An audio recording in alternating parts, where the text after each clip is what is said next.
본 방송에서 제공하는 투자 정보는 투자 판단에 대한 조언입니다. 방송에서 제공하는 주식의 가치, 가격 상승 및 하락에 대해서는 방송사에서 보장하지 않습니다.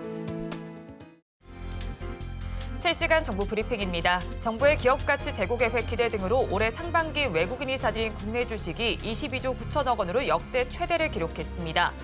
외국인은 8개월째 국내 주식을 사들인 반면 채권은 3개월 만에 순회수한 것으로 나타났습니다. 다음 소식입니다. 증권업계가 삼성전자의 2분기 어닝 서프라이즈를 두고 목표 주가를 일제히 올렸습니다. 증권업계는 삼성전자의 호실적이 디램 등 범용 메모리의 판가 상승에서 왔다고 분석하며 고대역폭 메모리에서의 성과가 향후 밸류에이션을 결정지을 것으로 내다봤습니다. 세 번째 소식입니다. LG에너지솔루션이 글로벌 전기차 시장 둔화 여파로 올해 2분기에 부진한 실적을 냈습니다. LG에너지솔루션은 연결 기준 2분기 영업이익이 1,953억 원으로 지난해 같은 기간보다 57.6% 감소한 것으로 잠정 집계됐다고 공시했습니다. 마지막 소식입니다. 에코프로가 테슬라발 훈풍으로 4거래일 연속 상승세를 보이고 있습니다. 2차 전지가 그간 시장 캐즘 여파로 부진했지만 수출 증가와 테슬라 강세로 회복세에 접어들 거란 기대감이 나옵니다. 하지만 증권가에서는 2차 전지 업황에 대한 전망이 엇갈리는 만큼 앞으로의 추세는 조금 더 지켜보시는 것이 좋겠습니다.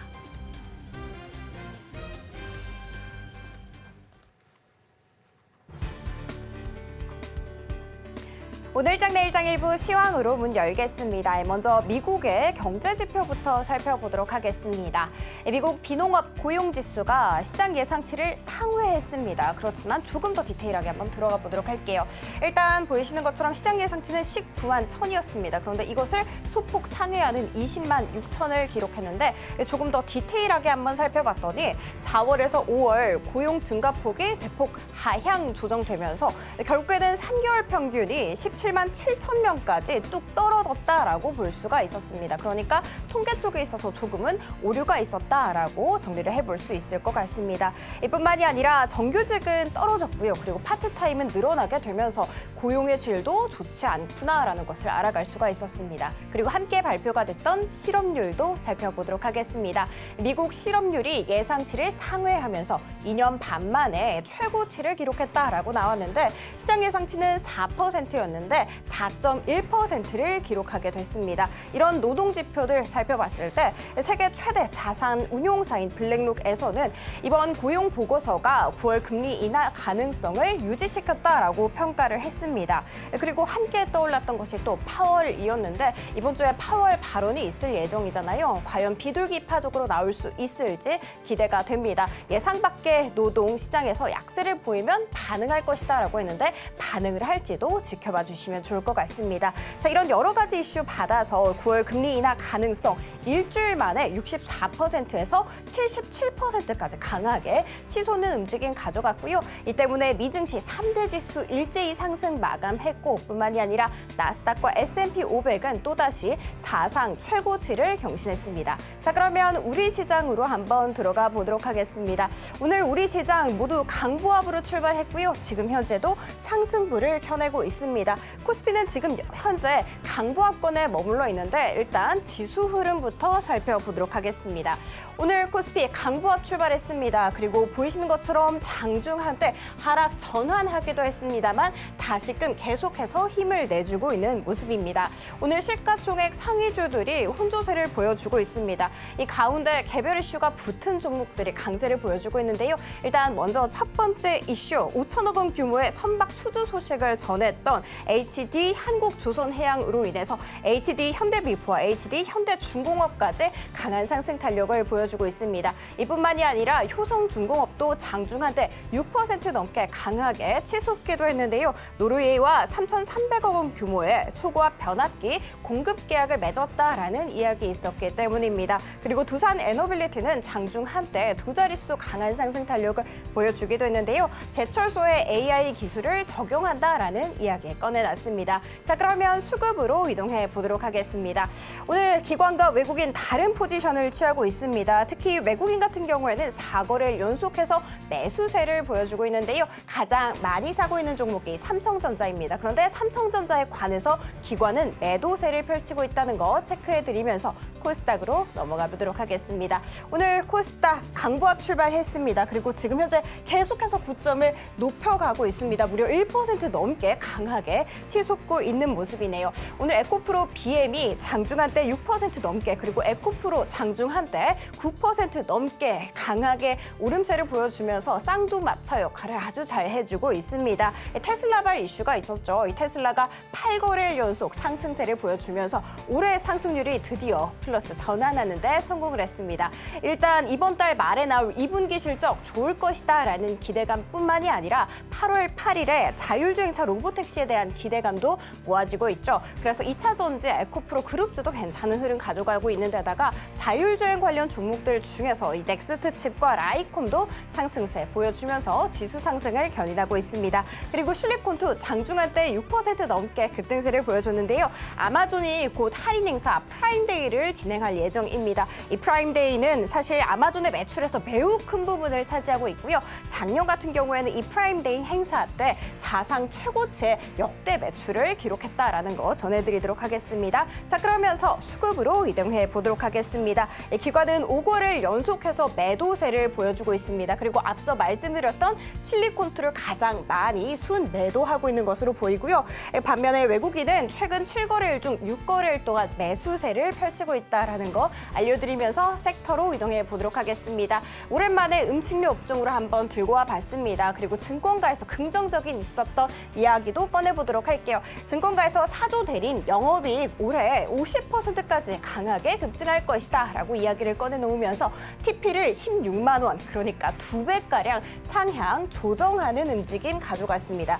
자, 그리고 이렇게까지 2배나 올리는 이유가 있었을 건데 당연히 가장 안정적인 숫자에 있었습니다. 일단 1분기 실적 한번 살펴보셨을 때 이번에 1분기 한 6천억 원 가까이 나왔습니다. 그리고 전년 동기 대비해서도 큰 폭으로 오른 것을 알아갈 수가 있었죠. 그런데 올해 매출 너무나도 좋을 것 같다라고 이야기 나오고 있습니다. 무려 4조 원에 이를 것이다라고 했는데 사실 1분기 6천억 원 정도 나왔으니까 곱하기 단순하게 4를 했을 때 한 2조 4천억 원인데 어떻게 이게 이렇게 4조까지 강하게 치솟지라고 했는데 알고 보니까 푸디스트 인수 이야기가 있더라고요. 지난달에 4조 5양이 푸디스트를 인수했다라는 이야기였는데 푸디스트가 어떤 기업인지 한번 살펴봤습니다. 이거 제가 지금 이 온라인 사이트에 들어가서 한번 캡처를 한 거거든요. 이 왕마트는 이 온라인 사이트도 운영을 하고 있고요. 그리고 오프라인 매장 식자재 왕 도매마트도 운영을 하고 있는 업체였습니다. 그리고 보이시는 것처럼 이렇게 18리터의 콩 식용유를 팝니다.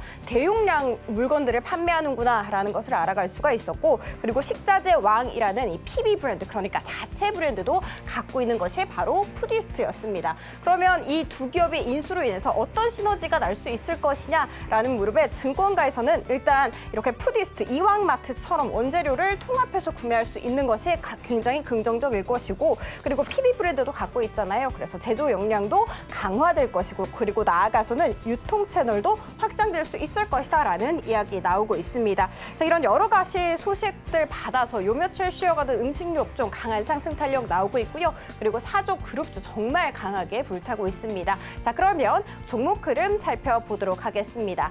일단 보이시는 것처럼 삼양식품은 굉장히 지지부진한 요즘 요 며칠을 보내고 있었습니다. 그리고 지금 현재 모든 종목들 중에서 이 조금 상승세는 둔화되어 있는 모습입니다. 그리고 사조 대림과 사조 시푸드 지금 현재도 상한가 풀리지 않은 채 거래가 되고 있는데요. 사조 대림 같은 경우에는 금요일 종가 기준으로 7만 원밖에 하지 않았는데 지금 현재 10만 원을 목전에 두고 있는 모습입니다. 과연 16만 원까지 갈 수 있을지 지켜봐 주시면 좋을 것 같고요. 이 샘표식품 같은 지금 현재 8% 넘게 급등세 보여주고 있는데요. 이 샘표식품 요리 에센스 연두 그리고 유기농 고추장이 해외에서도 너무 잘 팔리고 있다라는 이야기 나왔습니다. 그리고 풀무원 같은 경우에는 8월에 신제품 서울 라면이 미국에 수출될 예정이다. 그리고 세계 최초로 육상 수조식 김양식 기술을 개발 중이다라는 이슈 받아가면서 장중한 때 13%까지 치솟았는데 지금 현재는 윗꼬리가 조금 길게 달려있는 모습입니다. 이렇게 시황 살펴봤고요. 남은 오후장도 저희와 함께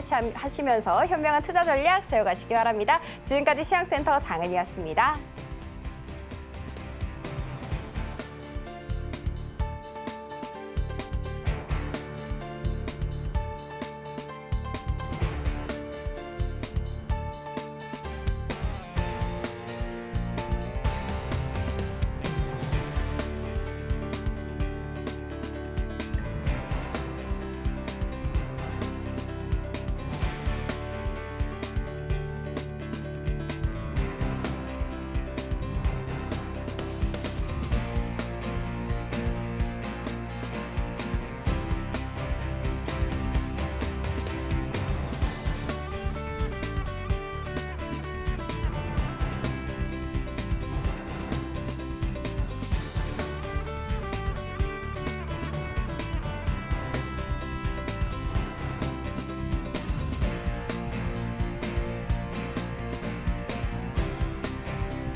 시청자 여러분 안녕하세요. 오늘을 돌아보고 내일을 준비하는 오늘장 내일장 일부 진행의 백선혜입니다.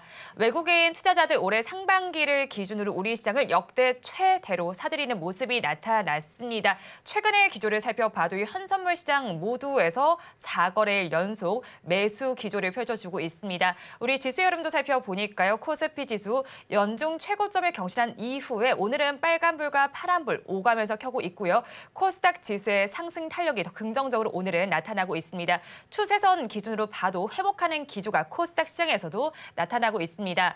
삼성전자에서 좋은 실적을 발표했고 밸류업 프로그램에 대한 기대감까지 더해지게 되면서 증권가에서는 하반기 우리 코스피 지수 전망 3,200까지도 내놓고 있습니다. 긍정적인 시각 유지해 보셔도 좋을 것 같고요.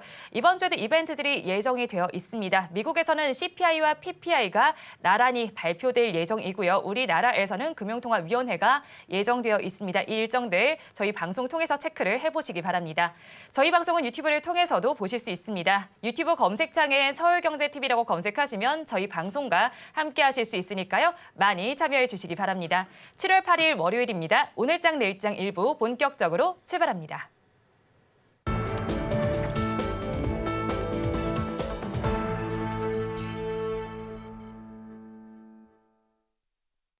오늘도 두 분과 함께 수익이 될 만한 뉴스를 꼽아서 전해드리겠습니다. 알파경제의 김종효 이사, 글로원 파트너스 이성웅 이사 두 분과 함께합니다. 어서 오세요. 안녕하십니까. 네, 오늘 시장, 양대 시장 모두가 빨간불을 지금 시간 기준으로는 켜주고 있습니다. 섹터별로 흐름을 좀 살펴보니까요. 음식료 섹터에서의 상승 흐름이 두드러지고 있는데 사실 이게 음식료 섹터 전반의 상승이라고 볼 수도 있겠지만 사조 그룹주가 다 했다 이렇게도 볼 수 있을 것 같습니다. 증권가에서도 긍정적인 소식이 나와 있는데 자세한 이슈 한번 체크해 볼까요?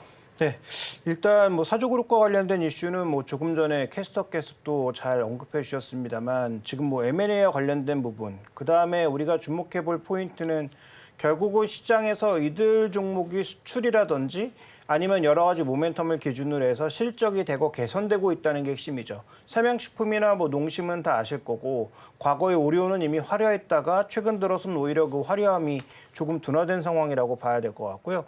뭐 풀무원도 큰 틀에서 보면 뭐 비슷한 흐름이라고 봐야 할 것 같습니다. 그래서 대부분 종목군들이 뭐 빙그레까지 이 안에 포함해서 수출량이 전반적으로 늘어나거나 수출을 늘림으로써 마진율이 상승하는 그런 종목군들이 강세를 보이다가 뭐 최근 들어서는 삼성전자가 시장의 중심축으로 옮겨가면서 또 연기금이 IT 부품주를 대거 베팅하기 시작하고 오히려 많이 올랐던 종목군들을 상반기에 정리하기 시작하면서 이들의 탄력도가 굉장히 많이 줄어들었던 것이죠. 그래서 뭐 음식료 업종의 상승은 큰 틀에서 보면 지금 말씀드렸던 것처럼 전반적으로 실적의 상승, 그게 뭐 수출을 통했던 마진율의 상승을 통했던 M&A를 통했던 여러 가지 방법으로 실제로 늘어나고 있다는 게 핵심 포인트고요. 그래서 주가가 많이 올라왔지만 실적이 올라옴으로써 밸류에이션 자체가 그렇게 크게 올라오지 않은 그런 모습을 또 보여주고 있다는 것이죠. 그래서 현재 뭐 사조 대림뿐만 아니라 삼양식품을 축으로 출발한 음식료 업종의 전반적인 상승의 가장 중요한 근거는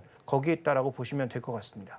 네, 그런데 풀무원 경우에는요. 다음 달에 또 신제품을 출시할 예정이지 않습니까? 서울라면이라는 신제품인데 이 서울라면이 사실 뭐 불닭볶음면만큼 사실 인기가 있어요. 그만큼 주가가 오를 것 같은데 상승 여력은 어느 정도로 보실까요? 네, 풀무원의 지금 상승의 핵심 포인트는 오늘 나왔던 두 가지 뉴스도 뭐 일시적으로는 도움이 됐겠지만 뭐 말씀하신 것처럼 서울라면이 어떤 모습을 보일지는 뭐 예측하기 어렵고요.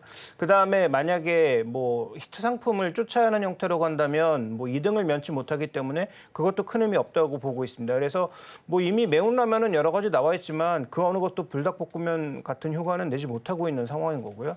그다음에 예전부터 강조였던 뭐 신라면을 누를 수 있을 만한 그런 라면도 좀처럼 나오기 어렵죠. 그래서 그건 오늘 상승의 뭐 곁가지라고 봐야 될 것 같고 이 풀무원의 본질은 결국은 수출 쪽에서 한 번도 이익을 내지 못했는데 올해 전반적인 K푸드가 올라오고 현지 공장에서 마진율이 안정되면서 지금 뭐 원자재 가격이 대부분 안정되고 있는 상황이잖아요. 그러니까 뭐 풀무원을 포함한 이런 종목군들의 해외 법인이 처음으로 플러스 흑자를 낼 수 있다. 그러면 국내에서는 뭐 비교적 견조한 실적을 내고 있지만 해외 쪽에 마이너스로 계속 실적이 좋지 않았던 풀무원 입장에서는 해외 쪽이 플러스로 돌면 밸류에이션을 좀 끌어올릴 만한 결정적인 사유가 된다라는 것이죠. 그래서 현재 구간에서 풀무원에 대한 기대는 해외 법인에 대한 흑자 전환 기대감이 가장 기저에 깔려 있다라고 봐야 될 것 같고요. 뭐 그런 기저가 조금 더 나타난다면 오늘의 뭐 급등 이렇게 급등하는 구간에서 쫓아가긴 어렵겠지만 풀무원도 일정 부분 현재 시가총액을 좀 누릴 수 있는 그런 상황이 오지 않을까 이렇게 보고 있습니다. 네, 급등해서 쫓아가기는 어렵겠지만 풀무원에 대해서도 한번 긍정적으로 바라보셔도 좋겠다 이런 의견을 제시해 주셨고요. 다음으로 전력 설비 쪽으로 한번 넘어가 보겠습니다. 전력 설비 관련해서도 전력 수요가 계속해서 뭐 나타난다 이런 이슈들 때문에 오름세를 보이다가 잠깐 쉬어가기도 했는데 다시 또 지금 우상향 기조가 펼쳐지고 있습니다. 재룡전기 이야기를 좀 해보려고 하는데요. 최근의 추세 흐름을 살펴보면 역시나 우상향 기조 펼쳐줍니다. 그렇다면 2분기 실적도 저희가 기대를 해봐도 좋을까요, 이사님? 2분기 실적도 부정적인 부분은 없다라는 생각이 듭니다. 그러면 이 변압기 쪽의 기업들의 실적에서 나타났던 부분이 상고하저라는 부분이 다뤄졌었어요. 이 부분은 하저에 대한 고려가 된 이유가 구리 가격의 상승에 있었습니다. 그러면서 투기 세력이 구리에 대해서 매수에 가담을 하면서 시세가 낮다가 지금은 상향 안정화가 된 구리 상황이다 보니 그 하저에 대해서도 좀 제거될 수 있는 요인이 나타난 것으로 보이고요. 거기 더해져서 그 HD 현대 일렉트릭 기준에서는 선별 수주를 받고 있는 상황이라는 언급을 했습니다. 그 부분이 의미하는 바는 우리가 수주 잔고가 당장 뭐 지금까지 늘었던 수준으로 바로 늘 수 있지는 않겠지만 영업이익률 같은 경우가 더 좋아질 수 있다라는 점이겠어요. 즉 매출 대비해서 마진 개선이 나온다라는 점이겠고요. 그러면 우리가 우려했던 하저의 형태 같은 경우는 좀 가능성이 낮다라고 볼 수가 있겠고 재룡 전기도 비슷한 흐름입니다. HD 현대일렉트릭이 1분기에 실적이 발표가 되고 나서 재룡 전기가 실적에 대한 기대감으로 올라왔던 것처럼 2분기도 비슷한 흐름이 나타날 수 있는데 다만 우리가 고민이 되는 점은 올해 예상되는 영업이익의 밴드가 한 800억에서 1000억 정도가 돼요. 지금 시가총액이 1조 4천억 원 정도가 됩니다. 이게 이제 한 1조 원대 후반까지 올라왔을 때 그때는 좀 밸류에 대한 부분에 고민을 시장에서 할 것으로 보여요.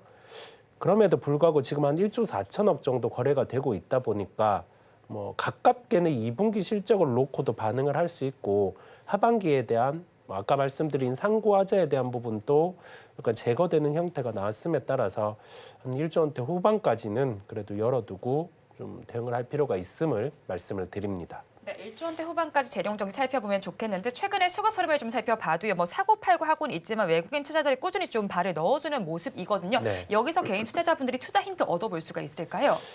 뭐 수급의 측면에서는 그냥 그 방향의 참고사항 정도로 네. 보시면 될 것 같아요. 그렇게 참고를 하시면서 우리가 주식에 대해서 관심이 쏠릴 때가 시세가 날 때예요. 보통 뭐 신고가가 나올 때 또는 시세가 이렇게 상승을 할 때 시장 대비해서 강할 때 관심이 가게 마련인데 주도주는 보통 고점 대비해서 30% 이상의 조정은 잘 나오지 않는 형태를 기억을 하시면 되겠고요. 그 부분을 중심으로 가격 조정이 보통 수급에 쏠림이 있을 때는 나오기 마련입니다. 저번 주에 삼성전자로 수급이 쏠릴 때 다른 업종들이 조정이 나왔던 것처럼 그다음에 동일하게 IT 업종 중에서도 삼성전자로 수급이 쏠릴 때 HBM 관련된 종목들이 좀 반대로 조정이 나온 것처럼 그런 것처럼 수급이 쏠림이 있을 때 가격 조정이 나타날 때 그때 같은 경우 변압기 쪽은 매수가 가능함을 열어두도록 하겠습니다. 네, 수급적인 측면 체크를 해보시면서 매수 전략 가져가 보시면 좋겠습니다. 이어서 원전과 관련된 이슈로 넘어가 볼게요. 원전하면 최근에는 체코 원전 수주에 대한 이슈를 살펴봐야 합니다. 우리나라와 프랑스와의 대결인데 자 여기에서 우리나라 경쟁력 어느 정도로 나타나고 있습니까? 네, 일단 뭐 거리상으로 프랑스가 더 가깝다 보니까 뭐 프랑스 대통령이라든지 정치인들이 더 자주 오가는 모양이긴 해요. 그런데 일단 경쟁력이라고 하면 우리는 결국 뭐 가격 경쟁력을 볼 수밖에 없겠죠. 뭐 안정성이라든지 이런 측면도 뭐 꽤 우리가 인정받고 있는 측면이 있고 그래서 뭐 미국과의 어떤 그 특허 문제만 우리가 잘 해결할 수 있다면 확장 가능성에 대해서는 여전히 뭐 존재감이 있다 이렇게 봐야 될 것 같습니다. 물론 가격적으로는 중국 원전이 더 매력적이기는 한데 정치적인 이슈로 인해서 뭐 중국 원전이 추가적으로 해외로 나가기에는 조금 어렵다. 러시아나 이 중국 원전이 가격적인 메리트를 갖고 있지만 지금 그 정치적 이슈 때문에 체코 쪽은 더더욱 어렵다는 거죠. 그러니까 동유럽은 무조건 프랑스 아니면 우리라고 봐야 될 텐데 그런 이슈가 눈앞에 다가오다 보니까 7월 14일 아닙니까? 그래서 이번 주 일요일이다 보니까 관련된 종목에 좀 미리 베팅하는 듯한 그런 네. 모습. 그래서 뭐 핵심 종목군들 중심으로 해서 오늘 추가적인 반등이 나타나다가 오후장에선 탄력이 조금 둔화되는 모습인데요. 다만 두산 에너빌리티의 핵심도 원전주이기는 하나 원전만 있지는 않다는 거죠. 그러니까 우리가 원리 온전으로 생각하면 이 종목의 투자 메리트는 상당히 떨어집니다. 왜냐하면 수주하고 나서 그 수주에 숫자가 들어오는 게 최소한 3년 이후부터 들어오기 시작하니까 지금 주가를 끌어올리기에는 굉장히 어려운 측면이 있거든요. 근데 두산 에너빌리티 핵심 포인트는 모든 발전에 다 관여하고 있다는 게 핵심입니다. 그러니까 우리가 과거 얘기했던 소위 이제 담수화 플랜트 이런 쪽에도 이제 들어가 있고요. 네. 그다음에 지금 뭐 해상 풍력이라든지 이런 풍력 쪽에는 그 돌아가는 그 풍력 터빈과 관련된 부분에 또 관여하고 있고요. 화력 발전은 원자력 발전과 크게 보면 보일러 측면에서 맥락을 같이 하고 있기 때문에 그 주기기는 원전에만 들어가는 게 아니고 전체가 다 들어간다라고 봐야 될 것 같고요. 그러면 지금 원자력 발전만 늘어납니까? 당장 필요한 건 천연가스거든요. 천연가스를 축으로 한 복합 발전, 그다음에 천연가스의 발전이 향후 뭐로 갑니까? 결국은 수소 복합 발전으로 갈 가능성이 있거든요. 근데 천연가스를 개질하는 방법은 아무리 뭐 지금 여러 가지 뭐 방법들이 나와 있지만 뭐 블루든 뭐 그린이든 굉장히 비쌉니다. 그래서 천연가스에서 개질하는 게 가장 싸거든요. 그러면 이 탄소를 포집하는 방법만 싸게 갈 수 있다면 이게 가장 싼 방법이기 때문에 그래서 지금 뭐 암모니아를 붙이는 방법이든 아니면 천연가스 자체를 개질해서 쓰는 방법이든 향후 수소 라인까지 생각해 본다면 이와 관련된 전체적인 흐름은 분명히 방점이 있어서 두산그룹과 SK그룹이 누구보다도 수소의 진심이라고 봐야 되겠죠. 물론 현대차까지 포함해서요. 그래서 이런 그룹들은 장기적으로 보시는 게 낫겠다. 그다음에 말씀드렸던 것처럼 두산 에너빌리티는 원전주로 착각하시면 안 된다. 원전은 여러 가지 그 섹터 중에 하나일 뿐이다라고 봐야 될 것 같고요. 결국 발전소가 늘어나는 과정에서는 두산 에너빌리티에게는 수혜가 돌아올 수밖에 없고 발전은 어떤 식으로든 다 늘어난다. 이렇게 보는 게 제가 보는 관점입니다. 네, 일단 발전은 다 늘어난다 이런 관점으로 보시면 되는데 원전과 관련된 이슈가 사실 다가오고 이제 14일쯤에 이제 결정될 예정이니까 그래서 섹터별로 살펴보고 오늘은 우리 기술의 상승 탄력이 더 높거든요. 그러니까 그런 측면에서 살펴본다면 상승 탄력성 측면에서 우리 기술을 노려보는 게 더 적절하진 않을까 이런 생각이 들기도 하는데 이사님 의견 어떠실까요? 뭐 단기 트레이딩이라면 그렇게 빨리 움직이는 종목, 뭐 과거 같은 경우에 뭐 보성 파워텍이라든지 이런 종목군들이 좀 더 활발하게 움직였기 때문에 뭐 단기 트레이딩 측면에서는 뭐 그런 종목들 노려보는 것도 좋겠지만 트레이딩을 정확하게 이익을 실현하고 자르고 나올 수 있는 그 정도의 스킬이 없는 분들은 자제하셔야 될 거고요. 그다음에 이런 기업들에게 돌아갈 혜택은 뭐 거의 없거나 아주 제한적이다라고 봐야 되기 때문에 중장기적인 투자 종목은 아니다라고 볼 수가 있겠고요. 그다음에 두산에너빌리티에 대한 매수 관점도 지금처럼 이렇게 주가가 올라가는 구간에서 쫓아가시면 별로 재미가 없을 거고요. 단기적으로라도.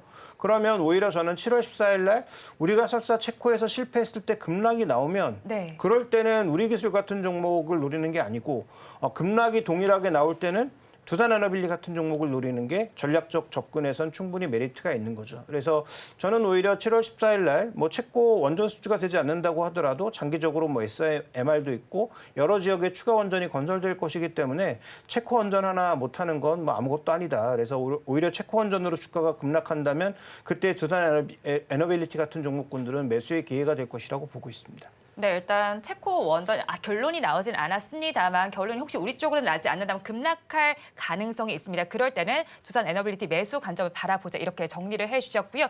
이어서 비만 치료제와 관련된 이슈로 넘어가 보겠습니다. 올해 삭센다의 특허가 만료가 되면서 다른 글로벌 제약사들도 이 시장에 바이오 시밀러로 뛰어들고 있습니다. 일단 이 시장이 글로벌 전반의 이슈인 만큼 글로벌 이슈부터 체크를 해봐야 할 것 같은데 비만 치료제 시장 글로벌리하게는 어떻게 지금 분위기 나타나고 있습니까? 일라일릴리와 노보노디스크의 2분이죠. 그러면서 시장은 흘러가고 있는데 암젠이 하반기에 시장에 이제 진출하겠다라는 점을 내비쳤어요. 워낙 이게 뭐 단가가 비쌈에도 불구하고 판매에 대해서 승인을 받은 국가에서는 호조가 나타나고 있다 보니까 하나의 현상으로 보이고요. 이게 우리나라에서는 뭐 삼천당제약이라든지 이런 종목들이 반응을 했었어요. 반응을 하는 상황인데 핵심은 기전과 관련된 부분의 물질, 이 물질이 우세성을 나타낼 수 있는 게 있다라고 하면 글로벌 제약사에서도 뭐 기술 수출의 형태든 아니면은 로열티를 부여하든 가지고 갈 수 있는 그 측면의 시기라고 보이고요. 그렇다 보니까 뭐 펩트론과 같은 종목은 네. GLP-1이라는 그 기전의 물질을 가지고 있다 보니까 이 물질을 가지고 있는데 작년에 이 부분이 부각이 됐었어요. 네. 예, 작년에 부각이 됐는데 이거는 그때는 기술 수출이 지연이 된 거죠. 뭐 계약에 대한 형태든 그런 부분이 좀 매칭이 안 되었다 보니까 지연이 되었는데 이제는 그 기술 수출 이전의 계약 형태가 진행이 됐다 보니까 그 가능성이 좀 높아지는 상황입니다. 그래서 주가는 또 강한 상황이고요. 그렇다 보니까 우리가 비만 치료제와 관련해서는 뭐 종목들 같은 경우를 우리나라에서 확장해서 보기보다 뭐 2026년 특허가 만료되는 부분에 일본에 진행을 하든 뭐 삼천당제약 그다음에 여기 더해져서 주가에 대해서 상승 여력이 더 강할 수 있는 건 GLP-1 기전의 물질의 뭐 기술 수출이라든지 그런 형태의 가능성이 있는 펩트론 이쪽으로 무게를 두고 개인적으로는 살펴보고 있습니다. 근데 펩트론이 사실 주가가 지금 많이 오른 상태잖아요. 그래서 여기에 진입하기 부담스럽다면 다른 비만 치료제 관련주 어떤 걸 또 바라보면 좋을까요, 이사님? 그 외의 종목들을 바라보기에는 저는 차라리 안 하는 게 나을 것 같아요. 차라리 안 하는 게 낫고 가격대를 기다리는 거죠. 가격대를 기다리는 게 낫고 또는 해외 투자를 하신다고 하면 뭐 일라일릴리나 아니면 이제 암젠 쪽, 예, 그쪽의 접근이 좀 더 나을 것 같아요. 또는 해외 기업 중에서 뭐 물질의 기전 같은 경우를 개발하는 그런 기업들을 찾아서 접근을 하는 게 낫겠습니다. 네, 펩트론을 중심으로 비만 치료제 관련주는 우리 시장에서 바라보자 이렇게 정리를 해주셨고요. 이어서 외국인과 기관의 쌍끌이 매수가 나타나고 있는 종목을 살펴보겠습니다. LIG 넥스원을 살펴보겠습니다. 지금은 3%대 상승 기조가 나타나고 있고요. 올해 2분기에도 호실적을 거둘 것으로 전망이 되고 있습니다. 수주와 관련해서 좀 긍정적으로 보이는데 지금 접근해보는 건 어떻게 보실까요? 네, 일단 뭐 결론부터 말씀드리면 지금 접근하는 것은 뭐 쉽지 않은 전략이죠. 밸류에이션 자체가 굉장히 높아진 상황이라서 저번에 UAE에 천궁 수주했던 것처럼 몇 조 단위의 수주가 다시 또 발생하지 않는다면 지금 구간에서 밸류에이션을 추가적으로 끌어올리기 어렵고요. 그다음에 이렇게 상대적으로 비싸진 종목으로 트레이딩을 하는 것도 그렇게 쉬운 일은 아닙니다. 그래서 LIG 넥스원은 지금 어느새 주가가 스물스물 올라와서 하나에어로스페이스보다도 밸류에이션 기준으로 비싼 종목이 돼버린 상황이에요. 그래서 이 유도무기 혹은 뭐 레이더를 포함한 다양한 이런 방산 체계에 있어서의 핵심 종목군들은 여전히 뭐 좋을 것이라고 판단을 하고 있습니다만 그다음에 지금 대통령이 미국의 나토 회의에 가 있는 상황이잖아요. 네. 그래서 그 나토 회의를 통해서 추가적으로 뭐 K2, K9, 뭐 유도무기 같은 것들의 추가 수주가 앞으로 나타날 개연성도 충분히 있다라고 보여집니다만 그런 개연성들은 이미 선반영이 충분히 되지 않았나라는 판단입니다. 그래서 기존에 보유하고 계신 분들은 절대 먼저 내려올 이유가 없지만 신규 매수를 하시는 분들에게는 이거보다는 오히려 다른 종목군들이 더 메리트가 있지 않느냐라고 판단하고 있고요. 방산주 내에서 여전히 수출 모멘텀이 전혀 반영되지 않은 종목군은 한국항공우주라고 네. 봐야 되겠죠. 그래서 저라면 지금 꼭 방산주에서 한 종목을 신규로 선택해야 된다면 여기서 전제는 신규의 선택입니다. 기존에 보유하고 계신 분들은 종목을 바꿀 이유가 전혀 없어 보이고요. 신규 선택은 저는 한국항공우주가 낫다라고 보고 있고 한국항공우주도 지금 발생한 수주가 별로 없기 때문에 주가가 별로 재미가 없는 상황인데요. 네. UAE와 관련된 뭐 수리온 수주라든지 이런 것들은 하반기에 추가적으로 기대가 되고 있는 데다가 대표적으로 우리나라의 독점 기업이죠. 우주항공 관련돼서는 아직은 독점 기업입니다. 그게 뭐 미래에 깨질지 모르겠습니다만 그래서 그런 차원에서 높은 밸류에이션 프리미엄도 인정할 수 있기 때문에 저는 만약에 신규 접근이라면 한국항공우주 그다음에 기존에 보유하고 계신 분들은 LIG 넥스원에서 먼저 내려올 이유는 없고 추가적으로 더 올라가려면 아까 언급드렸던 대로 조 단위 이상의 대형 수주가 또 다른 국가에서 발생하는 게 우선이다. 2분기까지 실적이 좋은 것은 것은 아시는 것처럼 UAE 수주가 이제 실적으로 돌아오고 있기 때문입니다. 네. 그래서 그 정도의 대규모 수주가 또 발생하지 않을 경우 현재 주가는 추격 매수하기는 조금 부담스러운 가격에 와 있다 이렇게 판단하고 있습니다. 네, LRG 넥스원 같은 경우에는 뭐 수주 모멘텀 이제 반영이 될 예정인데 지금 접근하기에 무리가 있을 것으로 보이고 방산주 정에서 접근을 하신다면 한국항공우주를 바라보자 이렇게 정리를 해주셨습니다. 이어서 게임주 이야기를 해보겠습니다. 게임주 그래도 이제 조금씩 하반기 반등을 노리고 있지 않나라는 생각이 들기도 하는데 사실 신작 모멘텀이 가장 중요하게 작용을 할 것 같습니다. 자, 그 안에서 가장 매력적으로 보시는 종목이 어떤 걸까요? 최근에 주가가 움직였다 보니 특징으로 우선은 준비를 했고요. 네. 매력적인 구간은 한 8분 응선 지금은 지난 것으로 보여요. 넥슨 게임즈라는 종목이죠. 우리가 그 게임즈를 볼 때 신규 게임의 출시 일정들 그게 핵심인데 이 출시 일정을 놓고 게임에 대해서 테스트를 뭐 짧게는 한 달 전, 길게는 뭐 한 분기 전 정도 시행을 합니다.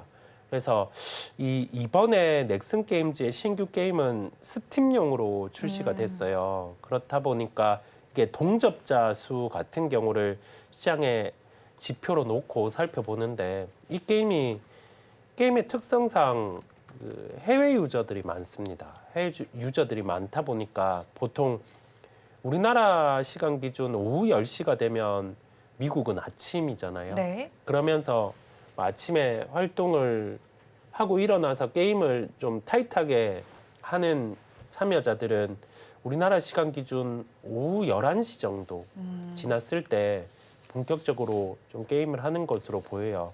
그렇다 보니까 이 게임을 이용하는 동접자가 우리나라 시간 기준 오후 11시 넘어갔을 때 새벽에 되었을 때가 좀 이 수치가 좀 확연히 나타나더라고요. 이게 한 25만 정도를 기록을 했어요. 25만 정도 기록을 했고 초기에 한 10만 정도였다 보니까 이 시세를 계속 좀 경신을 하고 있는 상황입니다. 그래서 한 8분 응선이 지난 시세 정도인데 네. 우리가 여기에서 이 게임의 사례를 통해서 다른 쪽을 대입해서 보는 거죠. 뭐 스팀 연관된 게임이 출시가 되었다라고 했을 때는 동접자 추이가 중요하고 그다음에 이 부분을 통으로 봤을 때 신작에 대한 게임 스케줄 같은 경우는 게임주에서 좀 체크해 볼 필요가 있다라는 말씀까지 같이 드릴 수 있겠습니다. 뭐 신작 모멘텀은 사실 넥슨 게임즈 오늘 오르고 있는 그 종목 말고 데브시스터즈 같은 경우에는 신작 모멘텀을 5%대 상승 기조를 나타내고 있는데 최근에 두 종목의 흐름이 좀 다르게 나타나고 있었더라고요. 오늘의 상승 데브시스터즈는 어떻게 보세요?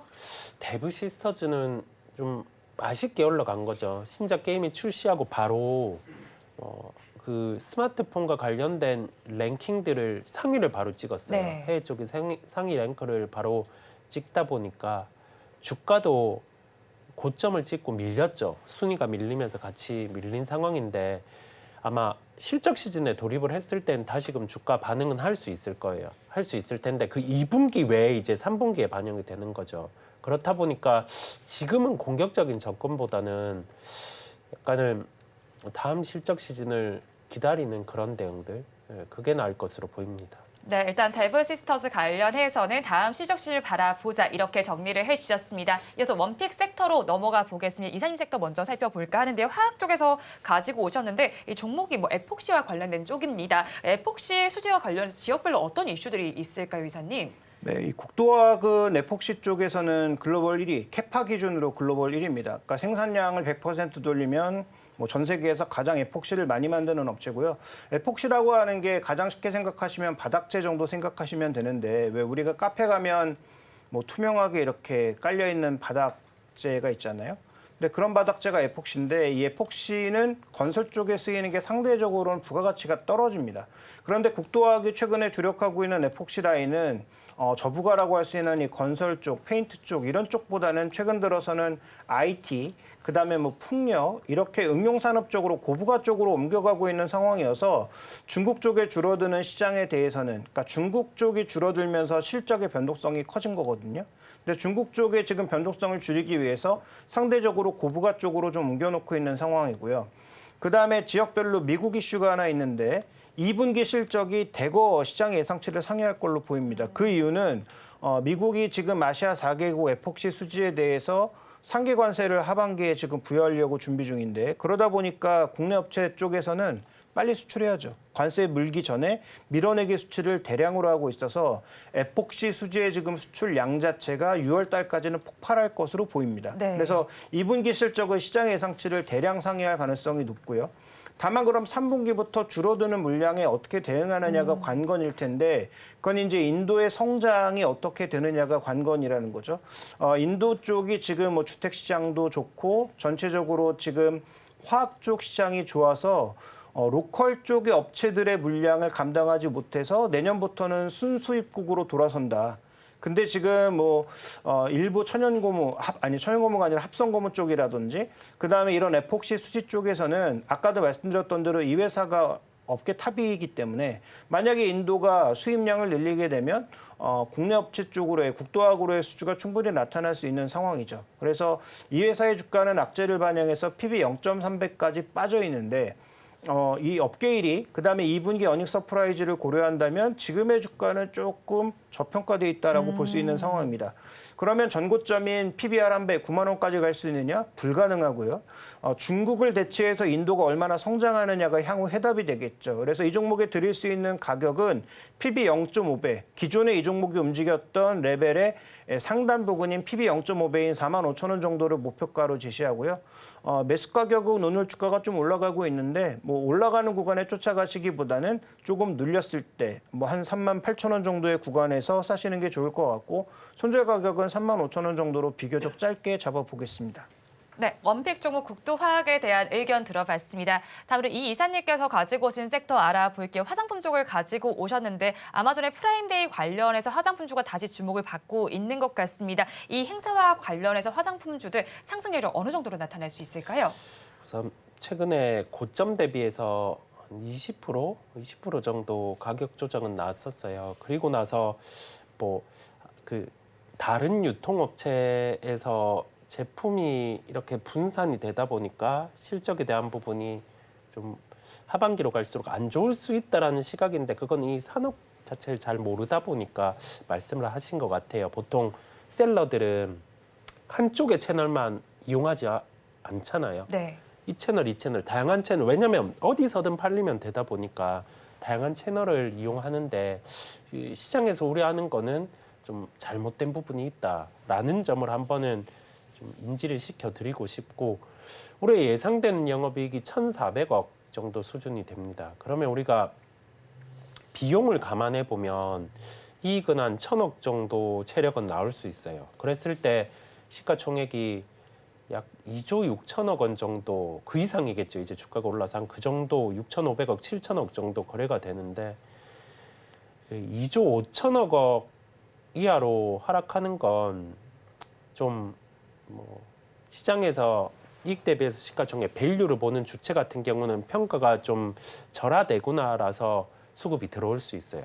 2조 5천억 원은 하반 기준으로 보시면 되겠고 하나의 주가가 상승할 수 있는 요인이 아까 짚어주신 것처럼 아마존 프라임데이가 16일에서 17일 개최가 되기 때문에 그에 맞춰서 주가 반등도 나타날 수 있겠습니다. 그래서 매수가는 42,000원 정도 수준 네, 또는 종가의 일부 매수도 충분히 가능할 것으로 보이고요. 목표가는 5만 원 정도 네, 그다음에 손절가는 35,000원을 제시해 드립니다. 네, 원픽 종목 두 번째 종목 실리콘투 살펴봤습니다. 그런데 실리콘투 같은 경우는 제가 좀 추가로 질문 드리고 싶은 부분이 브랜드 이탈설도 좀 제기가 되고 있더라고요. 네. 이런 부분 저희가 우려할 요인이 아닐까요, 이사님? 브랜드 이탈과 관련해서도 세부적인 내용을 보니 이게 이탈이 되었던 게 아니라 과거부터 좀 있었던 사례들 네. 예, 그런 점이다 보니까 나타난 것으로 보이고요. 체크를 해야 될 게 만약에 전체 유통이 되고 있는 상황에서 브랜드 이탈의 개수 같은 경우가 확연히 줄어든다라고 하면 그때는 실적과 관련된 부분도 문제가 있을 것으로 보여요. 그렇다 보니까 빠지는 개수 대비해서 들어오는 개수 같은 경우를 계속 좀 연결해서 체크를 해야 되겠고 그다음에 상위 수익을 거두는 브랜드 같은 경우가 빠진다라고 하면 그때는 그만큼 실적이 빠질 수 있다 보니 그 또한 같이 체크를 하시면 도움이 되시겠습니다. 네, 앞으로 추후에 체크해 보자라고 정리를 해주셨습니다. 자, 그러면 이어서 저희는 마감까지 어떤 전략을 가져가면 좋을지 이야기 들어보겠습니다. 오늘은 코스닥 시장의 상승 탄력이 더 좋게 나타나고 있고 양대 시장 모두에서 다행히도 모두 상승하는 종목 수가 더 많이 집계가 되고 있습니다. 마감 전략은 어떻게 세워보면 좋을까요? 네, 외국인들의 선택은 변함이 없습니다. 그냥 삼성전자로 가고 있고요. 삼성전자의 실적은 2분기가 피크가 아니고 3분기, 4분기에 더 늘어날 걸로 보고 있고요. 연초에 국내 증권사들이 봤던 40조는 완전히 틀렸다라고 보고 외국계가 50조를 봤는데 그 정도는 충분히 나올 거라고 판단하고 있기 때문에 전략적 접근에서 삼성전자 중심의 대응 전략은 저는 여전히 유효하다라고 보고 있습니다. 두 번째로 코스닥의 종목군들이 일부 올라가고 있지만 하반기에 2차 전지가 정말 속도를 낼지에 대해서는 많은 검증이 좀 필요한 상황이고 LG에너지 솔루션의 실적도 IRA 보조금을 빼면 여전히 적자를 면하지 못하고 있는 국면에서 선거 결과에 따라서 IRA 보조금은 또 좌우될 수도 있는 상황이잖아요. 그래서 2차 전지와 관련된 부분은 저는 예전부터 말씀드렸지만 두 달 전부터 계속 언급드렸던 것 같은데 신규 매수 관점에서는 얼마든지 저가 매수 트레이딩이 가능하다. 다만 중장기적인 투자 관점이나 추격 매수는 여전히 좀 쉽지 않은 국면이어서 여전히 코스닥보다는 코스피 위주의 IT 위주의 투자가 낫지 않나 이렇게 보고 있습니다. 네, 코스닥 시장 오늘 오르고 있지만 코스피 위주로 IT 위주로 투자를 해보자라는 전략을 제시해 주셨고요. 이 이사님의 전략도 궁금합니다. 마감 전략 어떻게 세워보면 좋겠습니까? 저번 주는 대형주군들이 확연히 강했고 이게 대형주가 약간은 주저하고 있는 상황이긴 한데 그러면서 시장이 빠질 거였으면 중소형주도 같이 빠지는데 휘를 맞추는 현상이 나타나고 있습니다. 시장은 긍정에 대한 시각을 열어두고 주식 비중을 여전히 높게 가져가셔도 되는 상황임을 말씀을 드리고요. 그러면서 시장의 주도 업종군은 훼손된 게 없습니다. IT, 그다음에 화장품, 음식료, 전력기기 이런 쪽은 아직 고점의 징후는 나타나고 있지 않다 보니까 우리가 이쪽 업종을 중심으로 좀 이벤트가 있을 때는 다른 업종 종목들을 끼워 넣는 식으로 좀 그렇게 대응을 하시면 되겠습니다. 네, 시장의 흐름 잘 판단하면서 섹터별 짚어주셨으니까 투자 의견을 잘 참고를 해보시면 좋겠습니다. 두 분 말씀 여기까지 듣겠습니다. 지금까지 글로원 파트너스 이성웅 이사, 알파경제 김종효 이사와 함께했습니다. 고맙습니다.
네, 지금 현재 코스피는 보합권 내에서 등락을 반복하고 있는 반면에 코스닥은 계속해서 고점을 높여가고 있는 시점입니다. 어떤 시장 속에서도 더 강하게 탄력적으로 부각받고 있는 종목들 궁금하다 하시는 분들은 매일 아침 서울경제TV AI 세나의 포착 종목 확인하시고 현명한 투자 전략 세워가시기 바랍니다. 자, 그러면 첫 번째 종목부터 열어보도록 하겠습니다. 먼저 첫 번째 종목은 바이넥스입니다.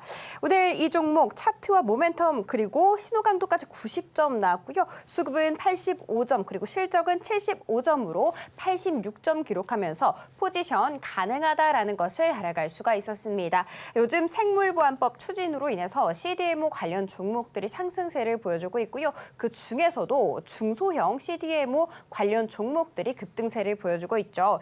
왜냐하면 생물보안법 적용 대상 영향권에 있는 품목이 총 120개 정도라고 합니다. 그런데 절반 이상이 임상 단계고요. 30% 정도가 전 임상 단계라고 합니다.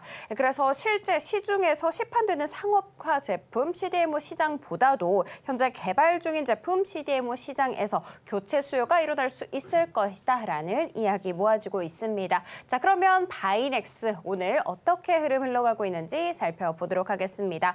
전 거래일에 17% 이상 강하게 급등세 보여줬습니다. 그리고 오늘 장중 한때도 두 자릿수 급등세 보여줬다라는 거 알려드리면서 8% 넘게 오름세 보여주고 있네요. 자, 그리고 다음 종목으로 들어가 보도록 하겠습니다. 다음 종목은 유한양행입니다.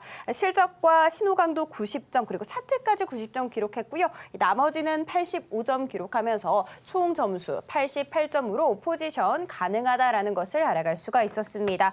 프로젠과 최근에 신약 개발 협력 소식을 밝힌 바가 있었죠. 먼저 첫 번째 과제로 면역항암 이중항체를 선정했다라고 이야기 꺼내놨습니다. 프로젠의 이중항체 플랫폼 기술은 다양한 약에 적용할 수 있다라는 거 알려드리면서 오늘 흐름 어떻게 흘러가고 있는지 살펴보도록 하겠습니다. 최근 3거래일 연속해서 상승세 보여줬는데 오늘 같은 경우에는 2% 넘게 약세 보이고 있습니다. 자, 그리고 마지막 종목 들어가 보도록 할게요. 이 마지막 종목은 아이센스입니다. 오늘 이 종목 차트와 그리고 신호강도 95점 나왔고요. 모멘텀은 90점 그리고 나머지는 85점 기록하면서 종합점수 90점으로 포지션 가능하다라는 것을 알아갈 수가 있었습니다. 국내 혈당 측정기 기업 중에서 시장 점유율 1위를 차지하고 있다고 합니다. 그뿐만이 아니라 미국 시장 진출에 속도를 낸다라고 밝히면서 최근에 자회사 매각하면서 현금을 170억 원가량 확보했다라고 합니다. 이 현금으로 미국 임상시험 진행에 투자할 것으로 시장에서는 내다보고 있는데요. 오늘 이 종목 어떻게 흘러가고 있는지 살펴보도록 하겠습니다. 일단 전일장에서 18% 급등하면서 마감을 했는데요. 오늘 역시도 2%대 추가 강세 이어가고 있네요. 자, 이렇게 세 가지 종목 살펴봤습니다. 마감 후에도 자세한 투자 전략 궁금하다 하시는 분들은 5시 30분에 방송되는 온트레이딩 AI를 통해서 확인하시기 바랍니다. 이어서 오늘장 내일장 일부의 핵심입니다. 두산 에너빌리티의 경우에는 테코 원전 수질이 불발된다면 이때를 매수의 기회로 활용을 해보셔도 좋겠습니다. 그리고 방산주에 대해서도 이야기를 해봤는데 신규로 접근을 하길 원하신다면 한국항공우주에 관심을 가져보시면 좋겠습니다. 마지막으로 게임주 이야기입니다. 신작 스케줄과 동시 접촉사 수를 꼭 체크를 해보셔야겠습니다. 본 방송에서 제공하는 정보는 투자 판단에 대한 조언일 뿐 해당 주식의 가치와 수익률을 보장하지는 않습니다. 오늘장 내일장 1부에서 준비한 순서는 여기까지입니다. 저희는 잠시 후 2부로 돌아오겠습니다.